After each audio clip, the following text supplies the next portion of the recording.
So you have learned how to use for loops to repeat one or more statements in your programs.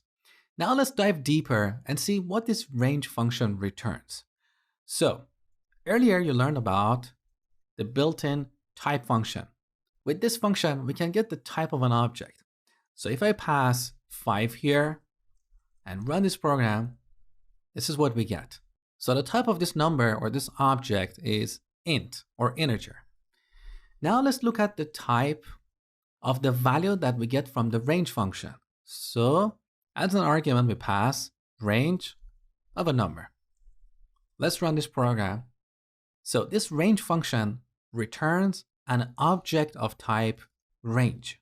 So in Python, we have primitive types like numbers, strings, and booleans, but we also have complex types. Range is an example of one of those complex types.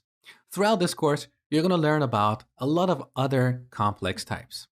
Now, what is interesting about this range object is that it's iterable, which means we can iterate over it or use it in a for loop. That is why we can write code like this. So this range function returns a range object, which is iterable, which means we can iterate over it. In each iteration, x will have a different value. Now, range objects are not the only iterable objects in Python. Strings are also iterable. So here we can add a string like Python. Now in each iteration, x will hold one character in this string. Let me show you. So print x, and I'm going to delete these 2 lines here. Let's run this program. So in each iteration, we'll get one character and print it. We have another complex type called list, which we use to store a list of objects. So we add square brackets. This indicates a list. Now we can add a list of numbers or a list of strings, like a list of names. You will learn about lists later in the course. So let's run this one more time.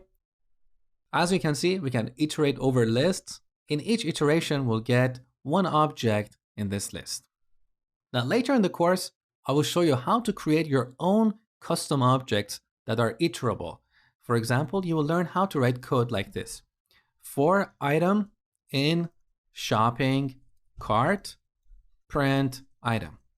So shopping cart is going to be a custom object that you will create. It's not going to be an integer or a string or boolean. It's a custom object. It has a different structure.